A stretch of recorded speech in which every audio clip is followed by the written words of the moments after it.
So it's quite a big night for you actually, Joe, because you are fighting Hardcore Holly, who is by all rights quite well known. You know, he's a big star. How do you feel about that? Well, I faced him last October, and you know, Hardcore Holly certainly lives up to his name. You know, one of the most respected veterans on the scene.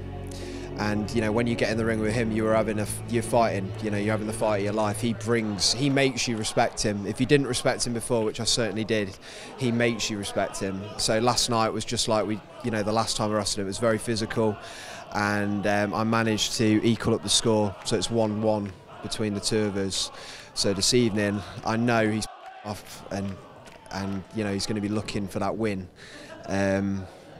I know that he's bringing the fight. Every time you step into the ring with somebody like that, those chops, his strikes, those clotheslines, and of course the Alabama slam, you know, he brings it. You've retained your title, so you know that must be pretty good for your career. It's huge, obviously being able to not only walk in as the champion, but also to say that you've retained it against somebody like Hardcore Holly.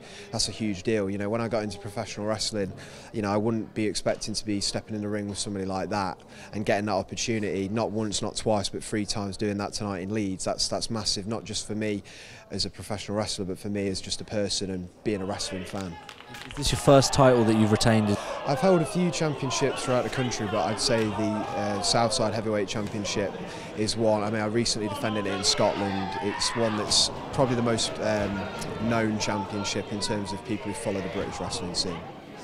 So you've been quite fortunate in your career as a wrestler. For, you know, the indie circuit, independent, I mean, that's quite rare, would you say? Well, I mean, the English circuit now, I mean, it's starting to become a real hotbed. You know, not only have we got great UK talent, some that you're going to see this evening, guys like El Ligero, Martin Kirby. This Tidal's had people like Dave Mastiff and Rampage Brown who have appeared on TNA British Boot Camp and things like that. But, you know, not only do we have the great English talent, but we're getting that worldwide talent now wanting to perform in England. It's not just a case of them just coming over. They know, you know, there's big crowds, there's a lot of support, there's a lot of respect for professional wrestling.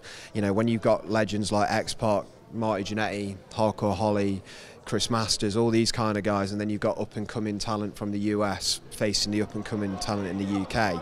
You know, there's all different kinds of meshes and different matches, and that's what's so good about wrestling, is it encompasses everything. It's a variety act. What is your sort of signature sort of style? Yeah, I mean, at one point I was primarily just a tag team wrestler. That was what I was known for. I used to be in a tag team with another wrestler called Paul Malin.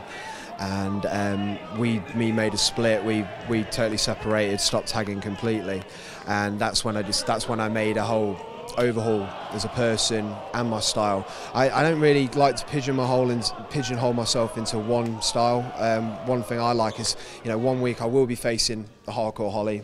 Next week I'll be facing El Ligero or a CJ Banks. Then it might be a Rampage Brown. Then it could be the Hunter Brothers. It could be anybody. So you have to keep evolving your game, keep learning different styles, keep being unique. You know, you have to evolve in any act, whether it's professional wrestling, whether you're a football player or a rugby player. You always have to learn. You always have to keep evolving, because the older you get and the more physical this gets, it takes a toll on your body. So you have to become smarter as well. Who's your big influence in wrestling? In this country, recently, I knew him before he went to the States, but someone I have to mention is someone like Rockstar Spud, who performs in TNA, of course. He's been a really big mentor for me, someone I've looked up to just because of what he's achieved, not, you know, as a professional wrestler, but also as a character and what he's done. So I have a lot of respect for him. I mean, you know, in the British scene, guys like Rampage Brown, Dave Mastiff as well, guys that I, you know, have unlimited respect for. There's so many guys that you can mention. Obviously, you know, you fight these people and you're not necessarily the best of friends, but you can't help but respect people, you know. And who's the one to watch tonight? Liam Lazarus. I faced him a couple of times. I faced him last week, actually, and he's the Tidal champion. If I was talking about an up-and-coming star, and he's definitely on his way, I'd definitely be the one, you know, I'd point the camera in the direction of Liam Lazarus. He's not the champion for no reason. He's got a lot of heart, he's got a lot of commitment, he's got a lot of passion, and he's very skilled inside the ring. So he's someone I definitely would look out for in the next couple of years. Tonight, what's the fight that you really just can't wait to see? It's got to be my own, you know. Tonight it's me and Hardcore Holly. It's one apiece, and I don't intend on losing. You know, I've been in the ring with him. I've taken that Alabama slam, and I do not intend to do it again. So I'd be watching out for me and Hardcore Holly. Certainly will be doing that. Thanks very much, Joe. Very nice to speak to you.